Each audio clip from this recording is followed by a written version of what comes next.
Dear students, once again आप सभी का गुप्ता इंग्लिश क्लासेज में स्वागत है। और आज मैं आपको ग्रामर का एक बहुत ही महत्वपूर्ण कंसेप्ट बताने जा रहा हूं, और जिसका नाम है नॉन एक्शन वर्ब, है ना। कि नॉन एक्शन वर्ब क्या होता है, इसके बारे में हम लोग आज जानेंगे कि यह क्या होता है नॉन एक्शन वर्ब। एक तो वर्ब आपने पढ़ा होगा, गो, कम, स्लीप, राइट, है ना। इस तरह का जो एक्शन वर्ड है उसके बारे में आपने बहुत कुछ सुन रखा है, उसका इस्तेमाल भी हम लोग करते हैं, ठीक है। लेकिन कुछ ऐसे वर्ड हैं जिसमें कुछ एक्शन नहीं होता, ठीक है। ऐसे वर्ड जिसमें कुछ एक्शन नहीं होता, ऐसे वर्ड को हम लोग कहते हैं नॉन एक्शन वर्ड। आपको ऊपर से लग सकता है, आपको ऊपर से लग सकता है कि ये तो कुछ एक्शन हो रहा है, लेकिन दरअसल वैसा नहीं होता है। और मेरे बताने का मतलब यह है कि इस तरह के जो वर्ब जितने हम अभी आपको बताने वाले हैं, उसके साथ यूज करने में आपसे गलती हो सकती है। इस गलती को ना हो, इसके लिए हम आज आपको पढ़ाने जा रहे हैं कि नॉन एक्शन वर्ब क्या होता है, इसके पीछे लॉजिक क्या है, इसके पीछे रूल क्या है, कैसे इसका इस्तेमाल करना है। आइए, आज सब कुछ क्लियर होने वाला है, ठीक है। और इससे परीक्षा प्रश्न पूछे जाते हैं। तो आइए नॉन एक्शन वर्ड के बारे में हम लोग देखें। और इसकी जो सबसे महत्वपूर्ण विशेषता यह है, कि इसका इस्तेमाल जो है not normally used in continuous tense. इसका कॉन्टिन्यूअस टेंस में हम इस्तेमाल नहीं करते। जैसे प्ले है तो हम लोग प्लेइंग कर देते हैं, राम इज प्लेइंग। लेकिन यहाँ पर जो वर्ड आपके पास आए हैं, जैसे कि हियर है, सी है, तो हम नहीं कह सकते हैं कि ही इज हियरिंग। प्लेइंग तो सही है, लेकिन हियरिंग नहीं कर सकते हैं, सीइंग नहीं कर सकते हैं, ठीक है। अगर करते हैं इसका इस्तेमाल तो वह आपका गलत हो जाएगा, ठीक है। तो इस कंसेप्ट को आज हम लोग समझने वाले हैं। तो नॉर्मली यूज्ड इन, नॉट का मतलब नहीं, not normally used in continuous tense. ये जो नॉन एक्शन वर्ड होते हैं उसका इस्तेमाल कॉन्टिन्यूअस टेंस में नहीं किया जाता है, ठीक है। चलिए आइए कुछ ऐसे। सबसे पहला जो कैटेगरी है वह है वर्ब ऑफ सेंसेस। जो हमारे सेंस ऑर्गन है, ठीक है, ज्ञानेंद्रिय हैं, जिसमें हम देखने सुनने का काम करते हैं, तो उससे रिलेटेड जो वर्ब हैं, ठीक है, उसका इस्तेमाल हम कंटिन्यूअस टेंस में नहीं करते हैं। जैसे हियर का मतलब सुनना, सी का मतलब देखना, स्मेल गंध लेना, टेस्ट स्वाद, है ना। हम नहीं कह सकते हैं कि वह हियर कर रहा है, हियरिंग नहीं कहेंगे, है ना। राम इज हियरिंग नहीं कहेंगे। अगर हम कहते हैं कि ही इज हियरिंग करते हैं, ही इज हियरिंग, तो यह आपका गलत हो जाएगा, है ना। जैसे टेस्ट है, टेस्ट का मतलब स्वाद होता है, तो हम नहीं कह सकते हैं कि फूड इज टेस्टिंग गुड। ऐसे हम नहीं कर सकते, ये आपका गलत हो जाएगा, है ना। तो फूड टेस्टिंग नहीं करना है, फूड टेस्ट्स, है ना। इसका इस्तेमाल हम लोग सिंपल प्रेजेंट में करते हैं, ठीक है। तो फूड टेस्ट आपको कहना पड़ेगा, टेस्टिंग नहीं कहना पड़ेगा, ठीक है। तो यहाँ पर हमने इस कंसेप्ट को समझा। तो पहला कैटेगरी है हमारा सेंस का, ठीक है, जिसमें हियर आता है, सी आता है, स्मेल आता है, टेस्ट आता है ना। तो इसमें जैसे कि फूल से खुशबू आ रही है, तो फ्लावर स्मेलिंग नहीं कर सकते हैं, स्मेल्स कहना पड़ेगा। फ्लावर स्मेल्स, नॉट स्मेलिंग, ठीक है। चलिए, अब दूसरा जो हमारा कैटेगरी है फीलिंग ऑफ इमोशंस। जो हमारे इमोशंस हैं, जो हमारी भावनाएं हैं, उससे जुड़े जो वर्ब होते हैं, उसके साथ भी कंटिन्यूअस टेंस का इस्तेमाल नहीं करना है, ठीक है। जैसे आइए, फील का मतलब महसूस करना, वांट चाहना, डिजायर इच्छा से रिलेटेड है, लाइक डिसलाइक, फियर, है ना, लव हो गया, हेट, केयर, विश, है ना, रिस्पेक्ट माने आदर करना, अप्रिशिएट तारीफ करना। तो ये सारे जो हैं हमारे इमोशंस हैं, हमारी भावनाएं हैं। हम किसी से हेट करते हैं तो हम नहीं कह सकते हैं कि I M hating you, I am loving you, ऐसा नहीं कहना है। I love you, I hate you, है ना। तो इस तरह से कहना है। आपको फीलिंग नहीं कहना है, वांटिंग नहीं कहना है, डिजायरिंग नहीं कहना है, लाइकिंग नहीं कहना है। I like you, I love you, I hate you, इस तरह से आपको सेंटेंस में प्रयोग करना है। इसमें हम लोगों को ING नहीं लगाना है। Feeling want, desire, like, dislike. अगर हम लोग फीलिंग कहते हैं, लविंग कहते हैं तो वह गलत है। चलिए, हेट का मतलब घृणा करना, ध्यान रखना, विश इच्छा, लाइक पसंद करना, डिजायर इच्छा से संबंधित है, रिस्पेक्ट आदर करना, है ना। तो इस तरह से जितने इमोशंस रिलेटेड जो वर्ड है उसका इस्तेमाल ing लगाकर अवॉइड करना है, नहीं करना है इसको। डियर स्टूडेंट्स, चलिए अब हम अपने कुछ मेंटल स्टेटस है, मानसिक स्थिति को बताने वाले। हमारे जो मानसिक स्थिति है, मेंटल जो स्टेटस है उस और जो एक्टिविटी है उससे रिलेटेड कुछ वर्ड्स हैं, वर्ब हैं, जिसका प्रयोग हम लोगों को ing फॉर्म में, कंटिन्यूअस फॉर्म में नहीं करना चाहिए। ठीक है, जैसे आइए, एग्री का मतलब सहमत होना, डिसएग्री का मतलब असहमत होना। तो हम नहीं कह सकते कि I am agreeing with you, I है ना, आई एग्री कहना चाहिए, आई एग्री विथ यू, है ना, एग्रीइंग नहीं कहना है। ठीक है, एग्री हो गया, डिसएग्री हो गया, बिलीव का मतलब विश्वास करना, फाइंड पाना, फॉरगेट भूलना, इमेजिन कल्पना करना, नो। ठीक है, जैसे मैं आपको जानता हूँ, ठीक है, आपको मैं बहुत दिनों से जानता हूँ या अभी भी जानता हूँ, तो हम कहते हैं I know you well, I know you well. अगर कोई कहता है कि I knowing you, I knowing you, है ना, तो यह जो है आपका गलत है। आई नो यू सही है, आई नो यू सही है, तो ये सही है और ये जो है आपका गलत है। ठीक है, तो नोइंग का प्रयोग, रिमेंबर का, थिंकिंग का, उसमें ing फॉर्म में उसका इस्तेमाल नहीं करना।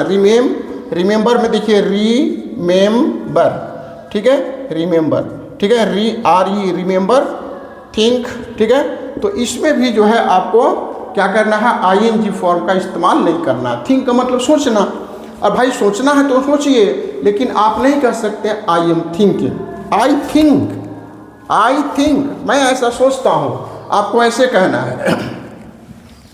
चलिए, अब कुछ आपके पोजीशंस वाले, पोजीशंस का मतलब ऑनरशिप। पोजीशंस क्या होता है बेटा, पोजीशंस जो होता है वह आपके ऑनरशिप को बताता है। ठीक है, जैसे यह हमारी बुक है, तो ये जो बुक है तो इसके बारे में हमको कहना होगा कि this book belongs to me, है ना, यह ऑनरशिप को बताता है। तो हमको कहना पड़ेगा this book belongs to me. ये आपका सही है, ठीक है, belongs to, this book belongs to me. अगर इसको हम कहते हैं बिलोंगिंग, ठीक है, बिलोंगिंग कहते हैं तो आपका गलत हो जाएगा, बिलोंगिंग नहीं लिखना है, बिलोंग्स। ठीक है, चलिए अब इसको मिटाते हैं।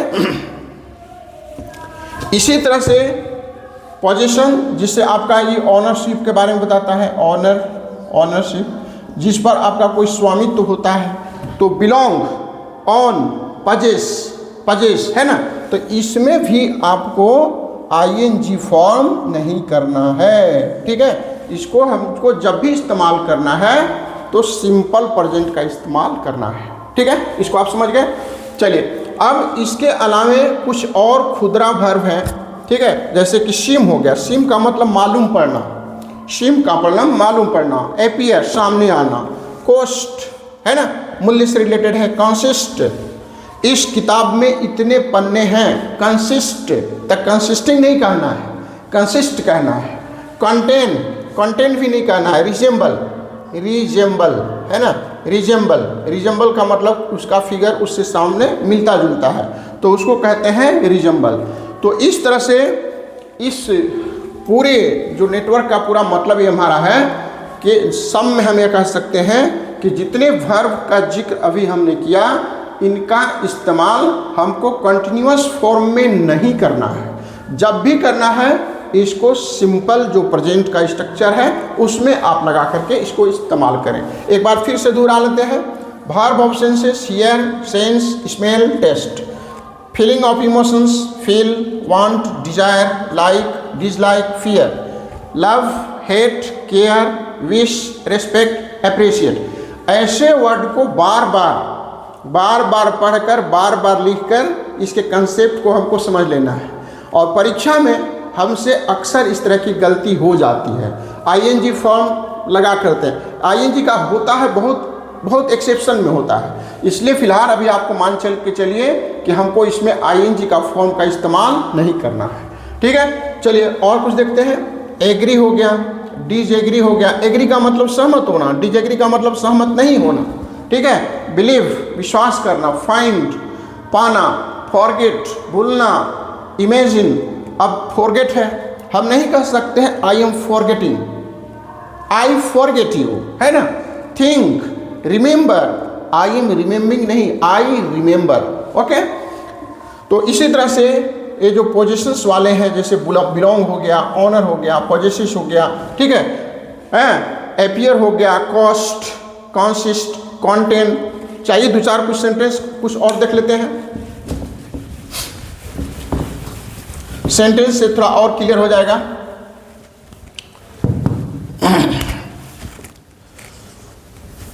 Food dash food tastes bitter. आपका फूड है ना, तो यहाँ पर टेस्ट लिखें कि टेस्टिंग लिखें, टेस्टिंग लिखें। ठीक है, तो फूड टेस्ट लिखेंगे कि क्या लिखेंगे, इसको देखिएगा। ठीक है,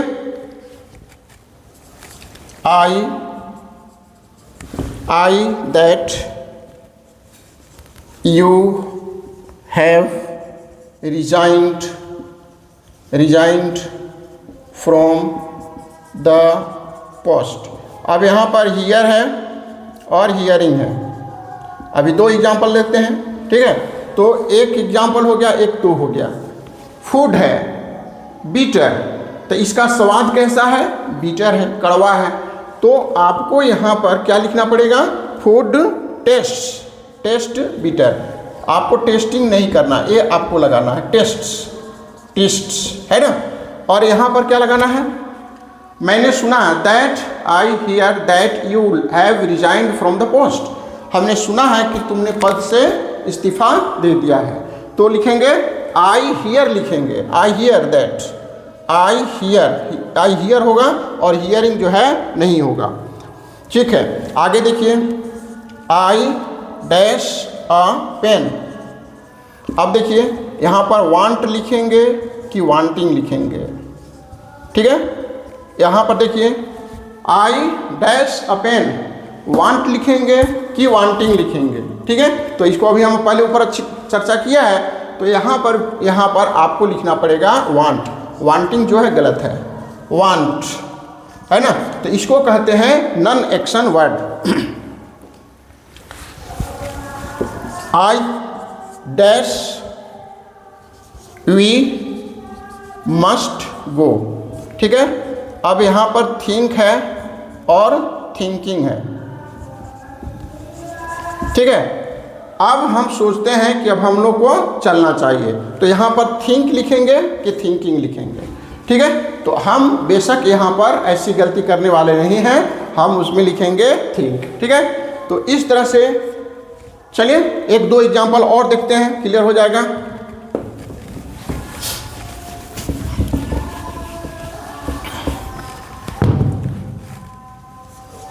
this house dash to me. अब यहाँ पर आपका दो ऑप्शन है, बिलोंग्स और बिलोंगिंग। ठीक है, this house belongs to me. This book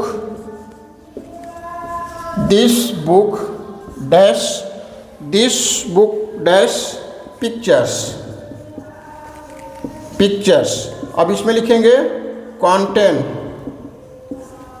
contents containing.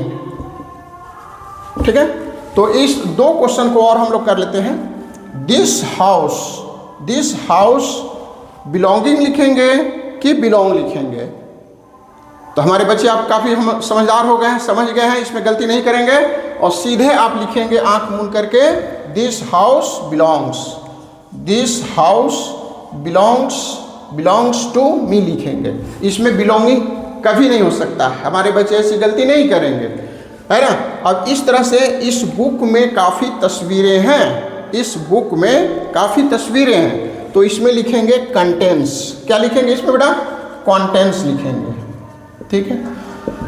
तो इस तरह से डियर स्टूडेंट्स आज हमने आपको नॉन एक्शन वर्ब के बारे में बताया है और इसका आप अधिक से अधिक बनाने का कोशिश करेंगे, प्रश्न का अभ्यास करेंगे और यह परीक्षा से आना है। और जितने लगभग हम 40 के लगभग आज वर्ड लिखवाए हैं जो कि नॉन एक्शन कैटेगरी के हैं, तो इन शब्दों को कॉपी पर लिख लीजिए और बार बार रिपीटेड बार याद इसको करना है, प्रयोग में लाना है और आईएनजी फॉर्म से परहेज कीजिएगा, ठीक है। आईएनजी फॉर्म से परहेज कीजिएगा और सिंपल प्रेजेंट में इसका इस्तेमाल करेंगे। तो आज के लिए बस इतना ही। Thank you, that's all, God bless you.